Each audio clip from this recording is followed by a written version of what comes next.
Welcome to Pieguys Pick'em. We are week 3 of the NFL season. There was a little bit of uptick last week. The bets did a little bit better, especially the Sunday night and Monday nighters were quite quick wins. I'm in a bit of a hurry, so we're going to go as quickly as possible, rapid fire through these games. I'm going to not spend too much time on the games that I don't have much action on. And we'll start with one of those: Green Bay Packers, Cleveland Browns. Green Bay. You can get 7, you can get 7.5, you can get 8. A lot of variance in the market this afternoon here. Green Bay is at the top of people's power rankings, mine included. They've been great on both sides of the ball. Jeff Hafley is already being considered as one of the next head coaches, the defensive coordinator for the Packers. But, this is a road game against a non-conference opponent after two big wins against the Lions and the Commanders, but Green Bay's an extra rest. Jalen Reed, it looks like he's not going to come back this week. Other than that, no really notable injuries on the Packers side. On the Browns side, okay, there are obvious issues in Cleveland. There's obvious issues. That being called to start the rookies, Flacco's starting, which is probably the right decision. For now, anyways. But the defense has played outstanding. They shut down the Baltimore Ravens. Kudos to Grant Delpit. I called him a little bit of a moron last week for poking Derrick Henry, poking the bear.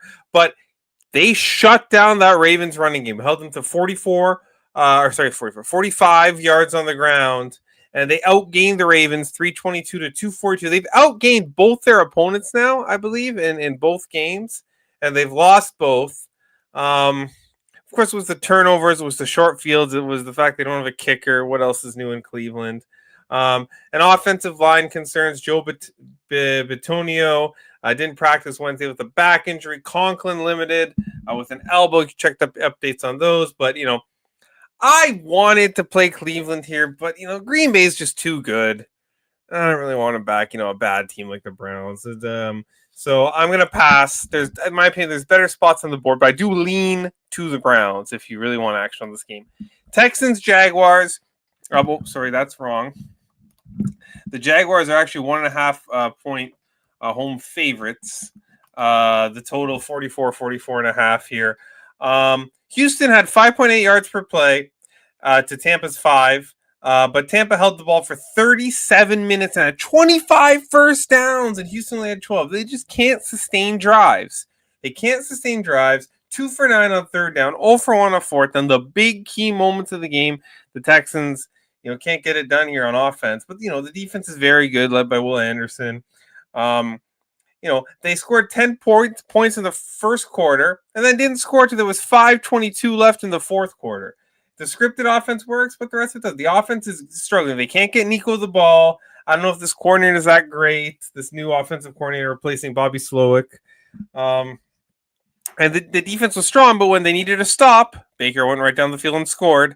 And the Texans took the L. The undercash, though, which was good news for the show.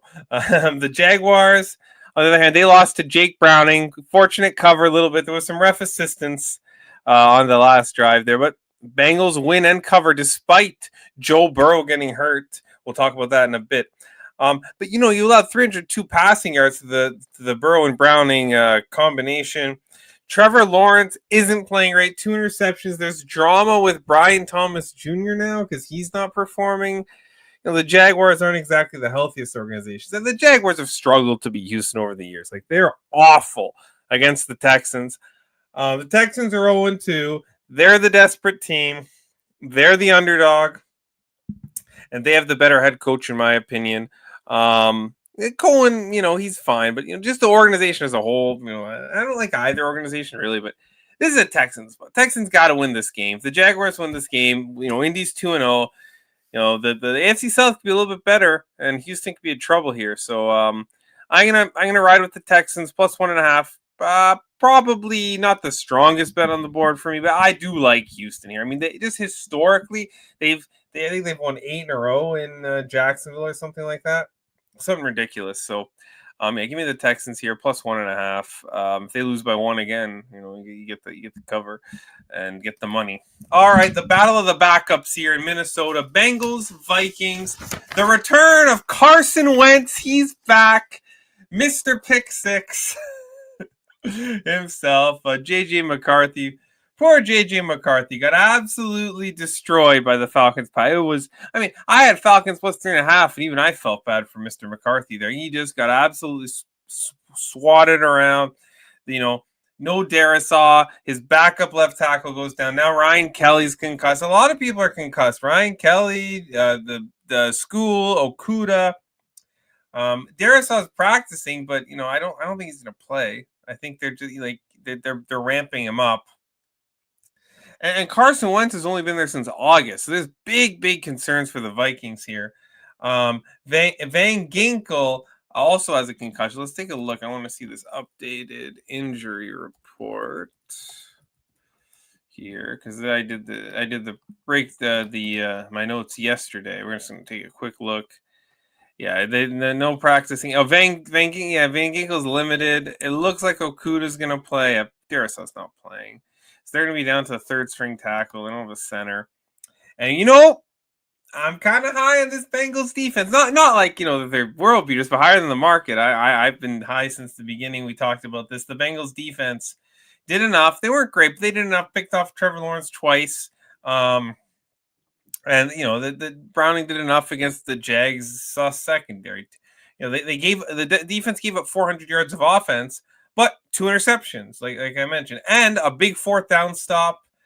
Very disciplined too. Only 3 penalties for 29 yards, and they're sticking with Browning. And I think that's the right decision to make. I know there's Kirk Cousins rumors, but I would stick with Jake Browning. Defensive back Shamar Stewart didn't practice on Wednesday, and he also didn't practice on Thursday. Cam Taylor-Britt.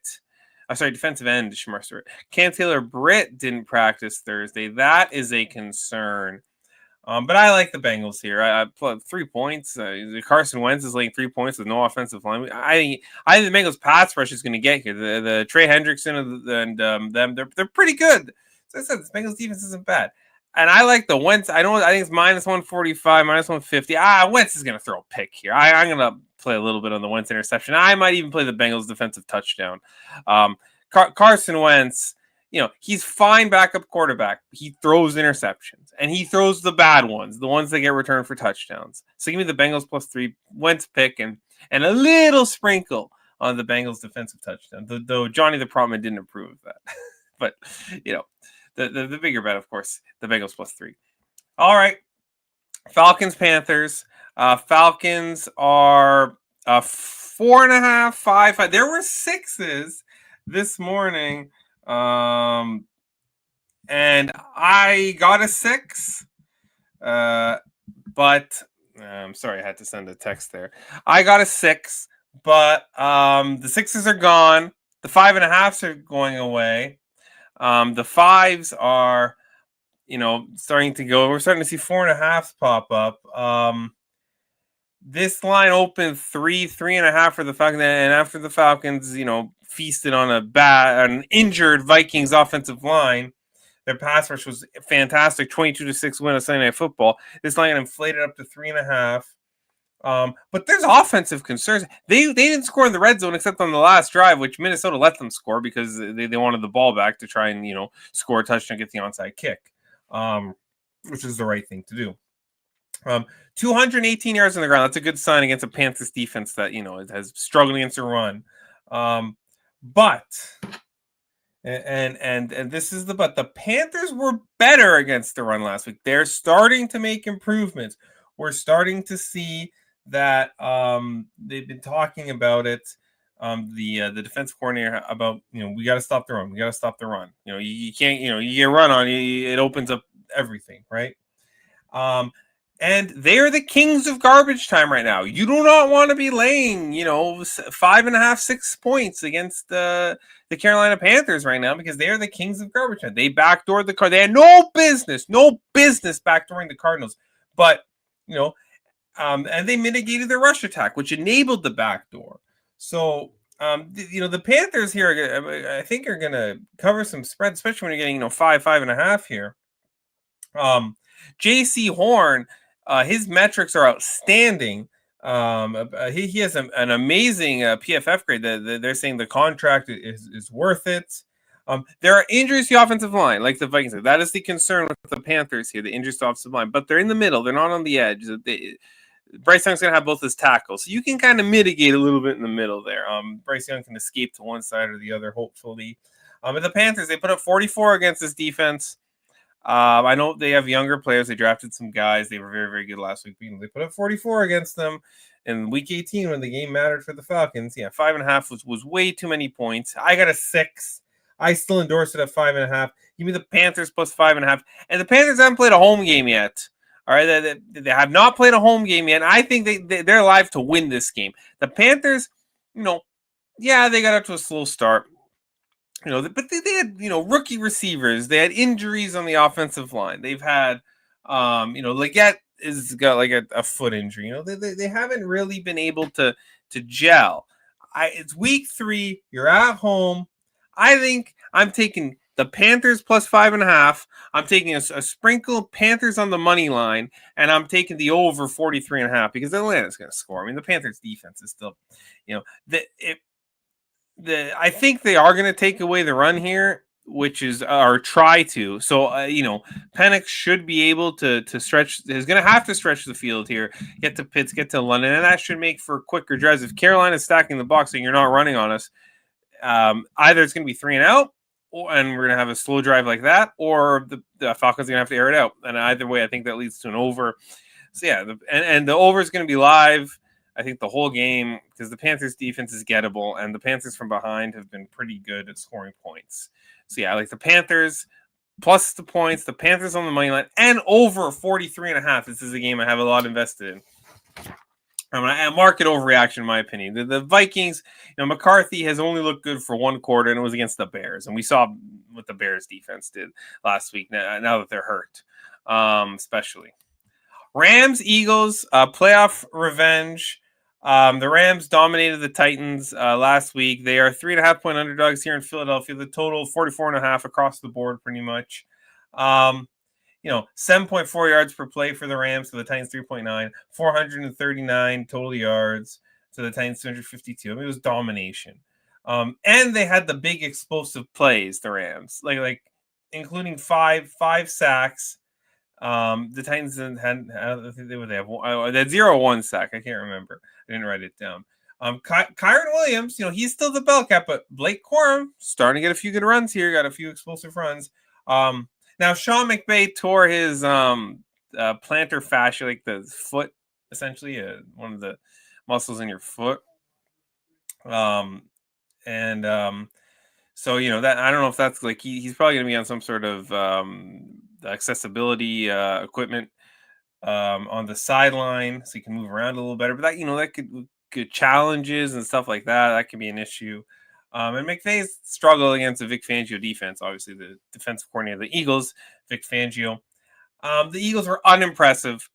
They didn't deserve that win. Travis Kelce handed them that win. It bounced off of his hands right to the Eagle defender, intercepted, returned, short field, tush push where they, were false starting. It was absolutely undeserved win, but they got the win against Kansas City. They found a way. The Chiefs outgained them 5.2 to 3.7 yards per play. Sirianni is showing no desire to, what teams around. They're playing the long game. They're not gonna. I don't think they're showing. Their top offense. The offensive coordinator is still figuring it out, obviously. And the Eagles are the only team who hasn't thrown a passing touchdown yet, which is kind of surprising, considering you have AJ Brown, Devontae Smith, Dallas Goedert. I had the Rams under 2 weeks in a row. It's 1-1 now. I don't mind the under here. I mean, Philly's not throwing the ball at all. The Rams, they like to run the ball. It's going to be a tightly contested game, probably every yard. But I kind of also like the Rams. I think the number's gone. I mean, it was 4.5.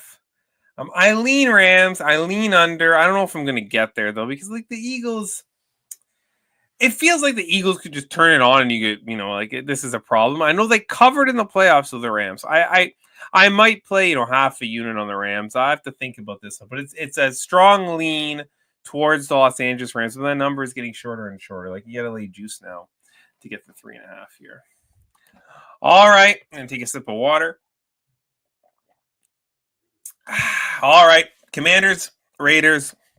Commanders 3-point favorites, the total 43.5, 44. The Raiders were pretty awful on Monday Night Football. They look bad. I told you that I should have been on the Chargers. I knew the Raiders stunk after I watched that film. I mean, the Patriots were just the Raiders receivers were so wide open. And what happens when your Geno's receivers aren't so wide open? Oh, he throws 3 interceptions. I'm shocked.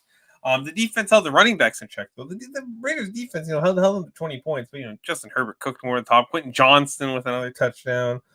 And Marion Hampton fumbled late in the game. It didn't matter. Raiders couldn't do anything. The offense was awful. And this is the Thursday. Raiders played on Monday. Commanders played on Thursday. The so-called Widowmaker spot. Yeah, but on the other side, Jaden Daniels ain't playing. It was announced a few minutes ago. This line's down to 3. I think it's going to be Mariota. Do you want to lay 3 points on Marcus Mariota? Now, it is the spot here, the Monday versus Thursday, the massive rest disadvantage. Austin Eckler's out for the season. Noah Brown, John Bates. I don't know if they're going to play. They didn't practice on Wednesday. Like Washington, they weren't great on Thursday, but they ran into the Green Bay Packers, who are, 10, 15 times better than the Las Vegas Raiders right now. Green Bay Packers are top of some people's power rankings. I have them near the top. With the Buffalo defense injuries and the way the Ravens looked, maybe they should be at the top. And the way Phillies looked. So, right now, they probably are the number 1 team. When we get to the playoffs, it might change a little bit, but they're good on both sides of the ball. So there's no shame in that loss. So, I'm probably going to play Washington. I'm going to play Washington. I'm just waiting to see if we get 2.5s. If 2.5s pop up. I would much rather have 2.5 than 3. With injury news, I expect the public might come in on the Raiders, late. So I'm going to wait. I'm going to watch this number. I don't think it's going to go back to 3.5. So I'm going to wait, see what pops up. I did like I did on Rants from Rouges on Wednesday. I said, I think the 3 is going to pop up for Winnipeg, and it did this morning. So I bet the Bombers. But yeah, I think we can get 2.5 here. So I'm gonna wait, and then if we get 2.5, probably gonna fire Commanders. If I might still fire Commanders, but just a little bit smaller. All right, we're gonna whip through these games. Jets, Buccaneers. Tyrod Taylor's starting. Fields is out. 2 games in a row, the defense got gash of 30 points. I mean, one was to the Steelers. The offense couldn't keep up last week against a real defense in the Buffalo Bills. Taylor's confident. There's confidence in the locker room. People like Tyrod Taylor. But a bad sign for the Jets. They signed former Dolphins defensive back Nick Needham. Man, if you can't make that quarterback defensive back field, that's not a good sign. That was for the practice squad, but still, that means the Jets they might have some problems at corner. The Buccaneers, they're 2-0 now. Got a couple of lucky wins. There's injuries. Both tackles are hurt, Key and Wirfs. I don't think either of them are going to play. And this could be a letdown spot. But I mean, they're not going to lose. Like I think I don't know. I don't think they're going to lose to the Jets. Are they going to cover 7? I don't know. I don't want the Jets. I don't want to lay 6.5 of the Bucks. This is the easiest pass on the board for me. So let's move along. Steelers, Patriots. Pats 1.5 point dogs at home. The total 44.5. The Steelers allowed 30-plus points for the second week in a row to 2 teams, the Seahawks and the Jets, who don't exactly have, all-star offenses and, player. I mean, Garrett Wilson and who's the guy in Seattle? Smith and Jig, but, they're very good. But outside of that, Sam Darnold, Justin Fields aren't exactly, quarterbacks you trust. And then they had a score aided by a special teams gaff, and but so that made you could say that made the score look worse than it was because the Steelers handed Seattle 7 points on a brain fart by rookie Caleb Johnson. It happens. It's better it happens in week 2 than week 15.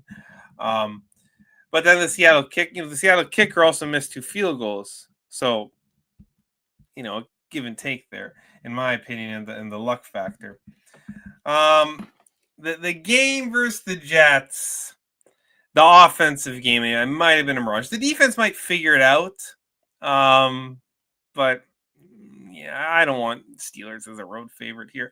But I don't want the Patriots. I mean, they're no world beaters either. They beat the dysfunctional Dolphins, who, if Achane doesn't step out of bounds there, Dolphins win that game. Probably.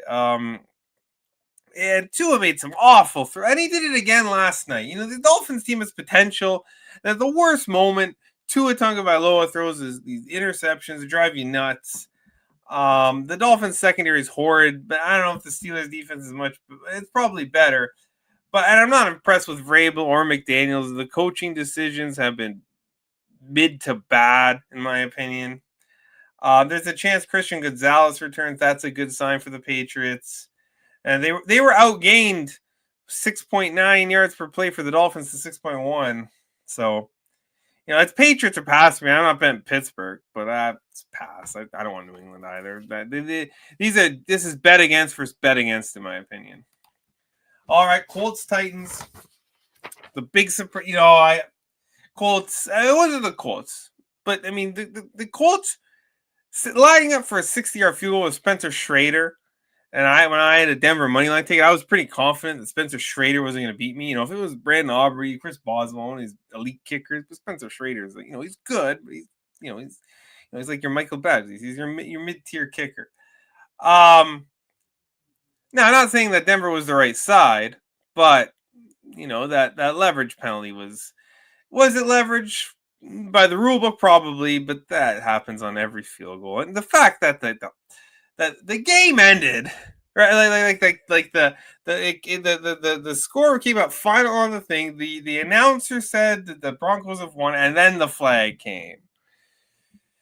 This is the kind of shit that makes people think the NFL is rigged. When you're pulling stunts like this, the NFL has to clean this shit up. Throw a flag, throw it right away. Leverage happens on the before the kick happens. That flag should have been a way earlier. They gotta fix this. That was nonsense in my opinion. But credit to the Colts, they're better than I expected. Daniel Jones has brought experience, competency, and mobility to the quarterback position that hasn't had all three of those in a long time. They had old guys who were experienced, they couldn't move, but Daniel Jones can move. And then he had Richardson who can move, but he complete 40% of his passes, gets tired, all that nonsense. He might be good later on, though. I'm not necessarily giving up on him. The defense, yeah, there's still a little bit of a problem, the defense. But, they got good players up front, Buckner, Grover Stewart. 7.1 yards per play against the Broncos team was pretty impressive. Now, they were going right at Surtain, but I think he was hurt. I think they kind of knew that. 473 total yards, very impressive. Downs and Warren, though, didn't practice on Wednesday, so that's a concern. Another concern is this is the divisional dog at home getting points, who's 0-2, just like the Panthers spot. They kind of, the desperation, the rise above, save our season for a little longer spot. But the Titans, they're still a work in progress. They did some good things offensively against the Rams. They did some good things defensively against Patriots. But they can't seem to get it together. Ward was sacked 5 times. He had 175 ones, 1 touchdown, no interceptions, though, so that's good. Pollard, 4.6 yards per carry, 92 yards. And the Elik Iomanar, the wide receiver 2, the rookie for the Titans, pretty good. They look pretty good. So, they're, it's a Titan spot. But Zeitler, Snead, Latham all didn't practice Wednesday. And the Colts are better. Like the Colts look for real. They look like they're going to be, maybe this year's Washington. So it's a Titan spot, but the Colts are clearly the better team. So it's a pass for me. I do lean maybe Colts team total over, 23.5 minus 120 I saw yesterday. I don't know if the Titans going to hold these guys under 24. Their offense is just clicking. Now, Downs and Warren, maybe keep an eye on those injuries, but that's my lean for this game. But again, no play. All right, we're at that time. Obviously, Johnny can't be here. He's at work. It's a 2:00 show. But we're going to do the prop report now. Now, Johnny got Bijan Robinson over 74.5 rushers. That number's long gone. The best he can get is 81. but I'm gonna put it up anyways. Bijan Robinson over Russia. I haven't played it. I don't know if I'm gonna play it because I like the Panthers, and I kind of think they're figuring out how to stop the run a little bit. So I'm going to stay away. 74.5 was a cheap enough number. I think you could have got 81.5 is a little bit high, but if you want to, like do those same game pros and put it down, I know you can do that. So if you want to lay some juice, go ahead. CeeDee Lamb over 81.5 receiving yards. This makes sense. I mean, the Bears secondary is injured and bad. So and the Schottenheimer's finding ways to get CeeDee Lamb to football. So I like the CeeDee Lamb play. I already bet it. And I put, more than I usually do. Jordan Love over 1.5 passing touchdowns. Packers are just good. I mean, I don't, Cleveland's pretty good, but maybe they're better against the run than they are against the pass. So I could see that this play making sense. And Johnny, he's hot right now. I think he went 4-1 again. Puka Nacua over 80.5 receiving yards. This is an interesting one, but Puka Nacua is very good. It's tough to stop the pass in the NFL. And then Justin Jefferson over 73.5 receiving yards. Yeah, Carson Wentz is probably going to throw to his best player. I mean, and it's Justin Jefferson. You know what I mean? Like the Wentz is, under fire a little bit.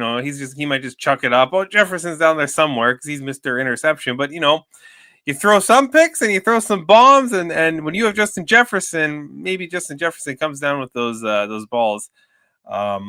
More often than some Wentz's other receivers have. So I like the Jefferson too. So these are I'm just going to fix the typo. I'll scroll them across the screen for the rest of the show, but that is Johnny's prop report.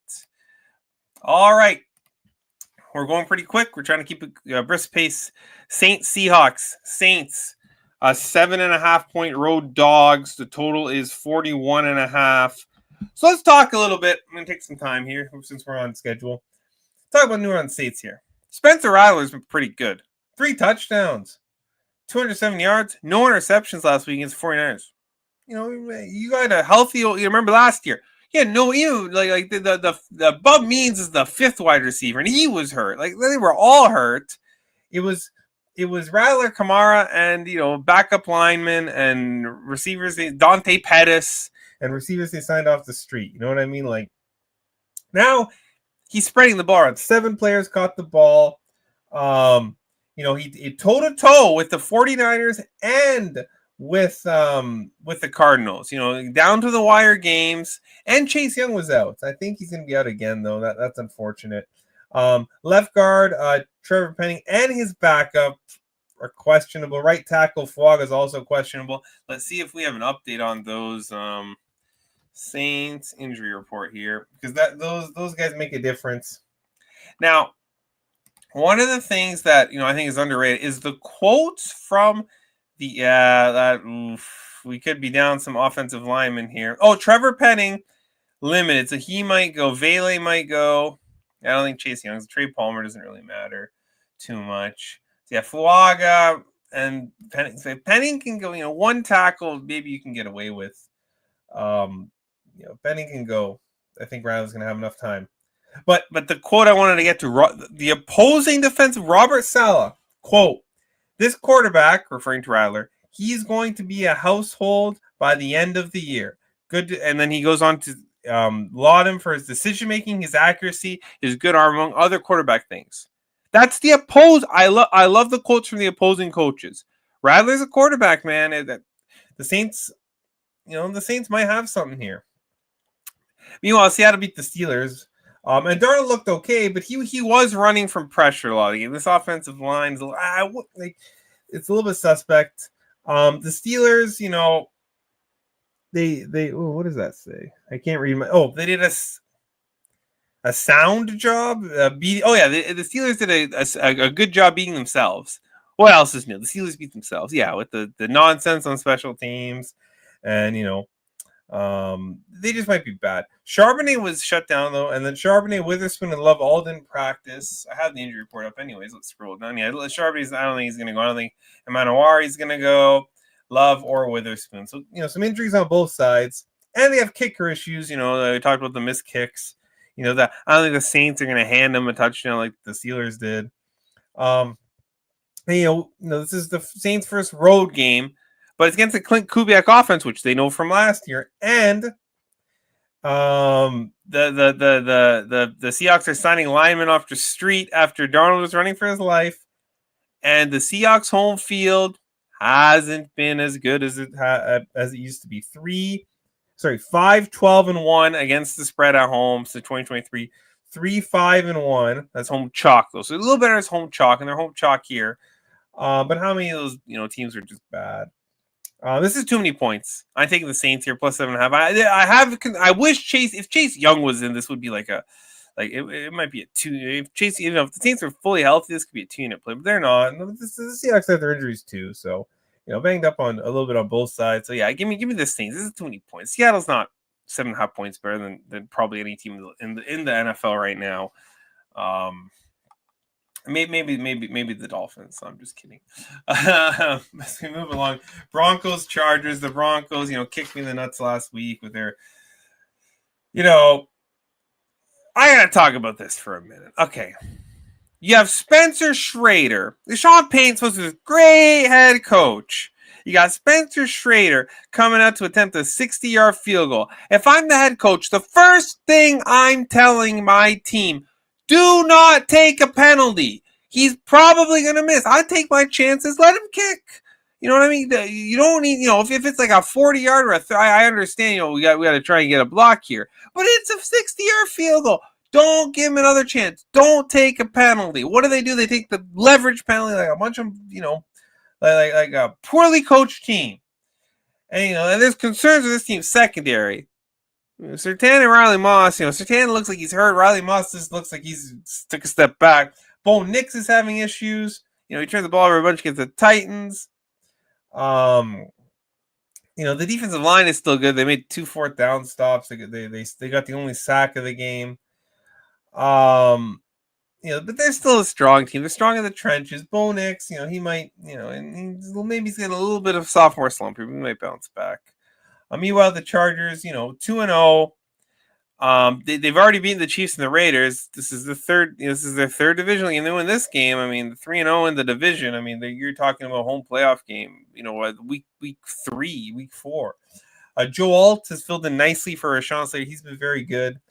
They beat the Raiders. The Chiefs haven't looked great. So, this is probably the toughest. You could argue it's the toughest test. This or the Chiefs for sure. The Raiders were no good. And bad news on the injury front. McConkey, Disley, and 3 defensive backs are on the injury report. Let me just take a look at this Chargers injury report. But, defensive backs on the Broncos not playing too well. Might be a little banged up. Defensive back of the Chargers on the injury report. Quentin Johnson starting to catch. Oh, and McConkey looks like he's fine. It looks like it's just going to be Molden who might miss. Cam Hart was limited, so maybe he's questionable.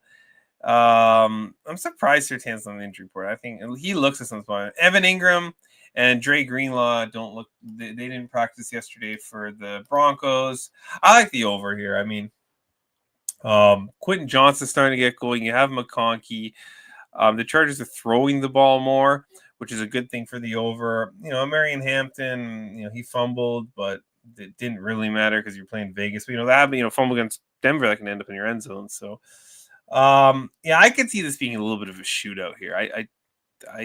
This total looks low in my opinion. This is two capable offenses. The Denver's defense is not, they got a good defensive line, but the Chargers' offensive line is very good.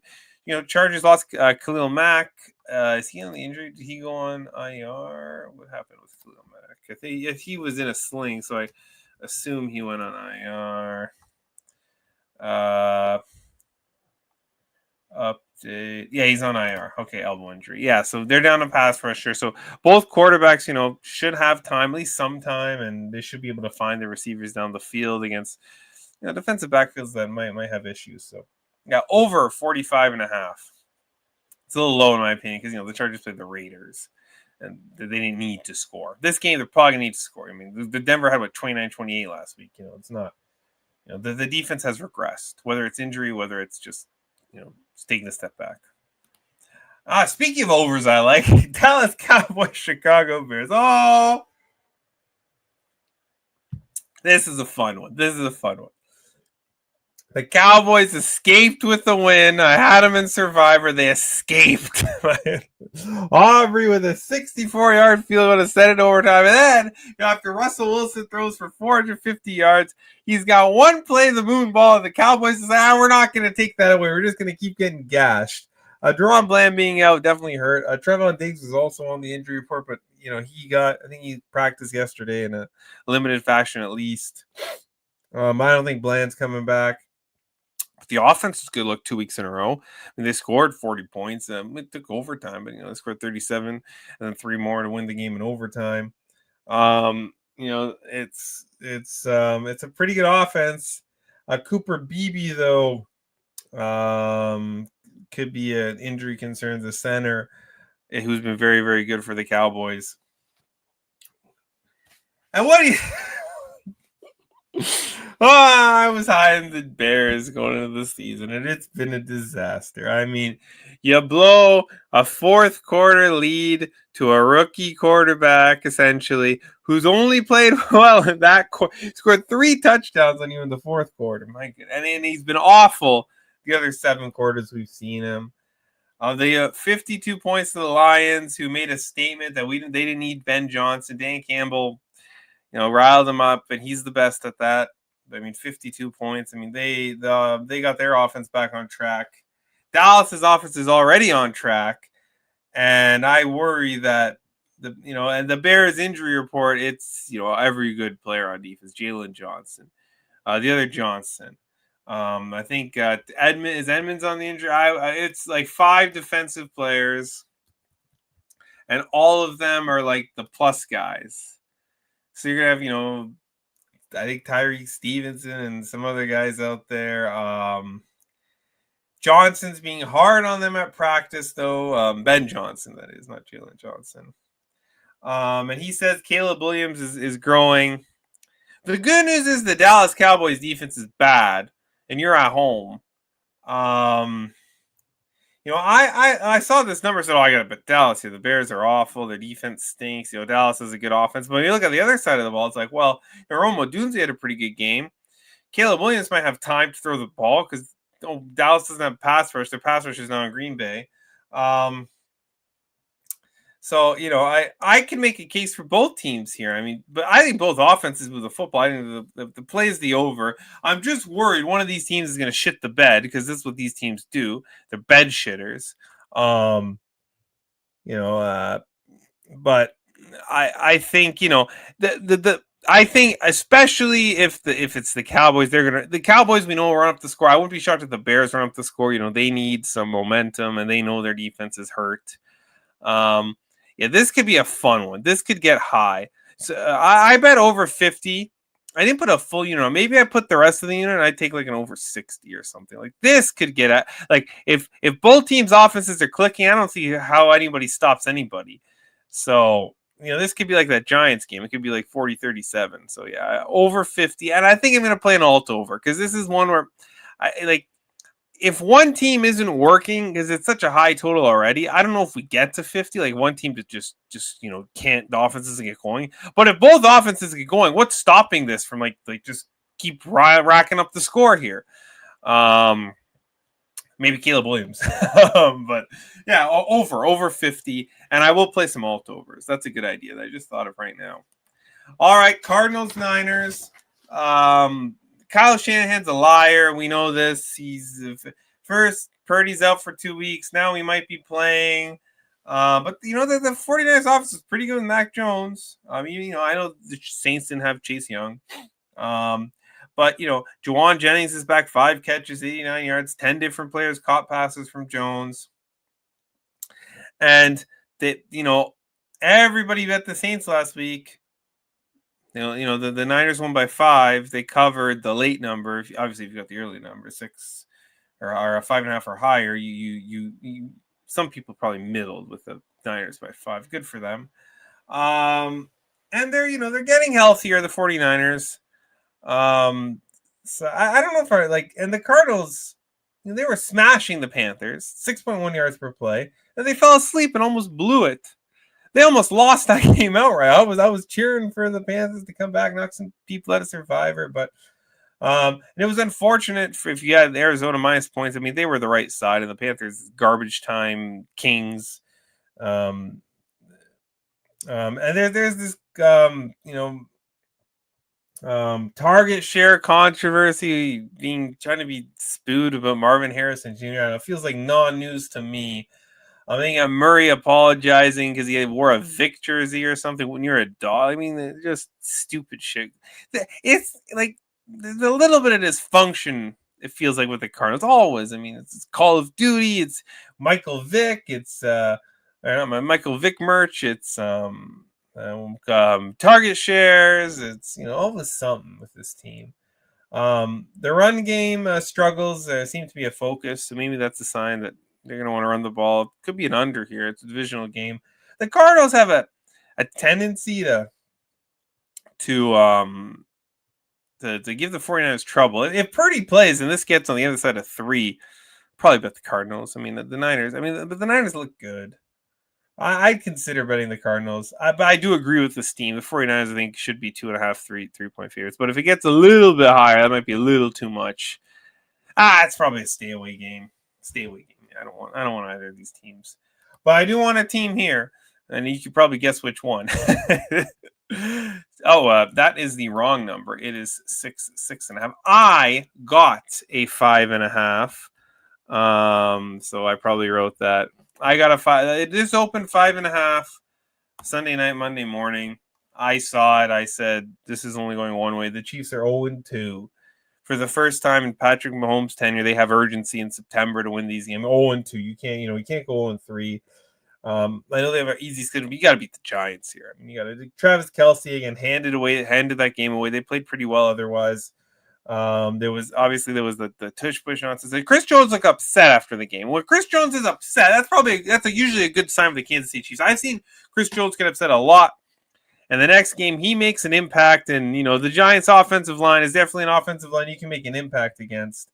It will be Russell Wilson. I don't even know why. Like, he had 430 yards. How do you bench him? But we have to say it will be Russell Wilson again, which tells you the state of the Giants. Worthy. They need a receiver. The Worthy being back outside of Hollywood Brown, they need a receiver. And Worthy being back could be a pretty good coup for the Chiefs this week. They outgained the Eagles. We talked about this 5.2 to 3.7 yards per play. And Chris Jones was applauding the DVs for, taking away Smith and Brown. But I mean, that was partially the Eagles weren't really throwing the ball. So, like I said, the Chiefs aren't going 0-3, which is kind of the handicap here. The Giants, they had 506 yards of offense, 7.8 yards per play. But, of course, Dallas didn't want to stop the moon ball. As a defensive coordinator, it's pretty good. Steve Spagnuolo, he's going to shut that shit down real fast. Neighbors and Robinson had over 140 yards each.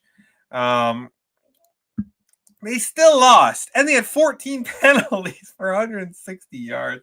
And you're playing the Chiefs, you're not going to get the calls here. The defensive line, I mean, they're supposed to be these monsters on the defensive line. Dallas did whatever they wanted. They 40 points. Yeah, this should probably be 7.5. This should probably be close. I think the Chiefs can win this by a touchdown. The Giants are bad. They had a really good game. We saw what they did week 1. Nothing. Dallas defense is bad. So they got after them with the moon ball, but the Chiefs aren't going to allow that. The Chiefs need the win. It's Sunday Night Football. The Chiefs are winning this game by a touchdown. Now, there's a concern that the Chiefs, I don't think they're bad. But if this does get to 7.5, I have a 5.5. I might shoot for a middle. We'll see. But I don't think it's going to get to 7. It might, but I've seen some Giants love. Not from me. I mean, this is the Chiefs win this. They're not going 0-3. And I think they can win by a touchdown. It's the New York Giants. All right. Final game, Monday Night Football, Lions, Ravens. The Lions, they had a chip on their shoulder last week. They are 4.5, 5-point dogs. So this opens 6. Ravens minus, and I should have bet it right away. That was a bad number. I knew it was a bad number because especially when I heard about when it looked at the yardage in the Cleveland game where they were outgained by 80 yards by the Cleveland Browns, and I knew that 6 wasn't going to hold. Lions had a chip on their shoulder last week to show Ben Johnson, we don't need you. We're still a good team. Put up a 50 burger. The offense is back. 511 total yards, 8.8 yards per play. Jack Campbell, Marcus Davenport, and Taylor Decker did not practice on Thursday. That's a big concern. They still, and this is the quote. These are the quotes that I like the bet on. They're talking about the last time they remember this team. A lot of the Lions is still the same team from 2-3 years ago, and they're talking about the last time they went to Baltimore and they got pumped. I think it was like 38-6, October 2023. They remember that, and Dan Campbell's the best motivator in the league. Or I don't, X's and O's, whatever. You hire somebody to do that. I would, Dan Campbell, I'd hire as my head coach if I could right now.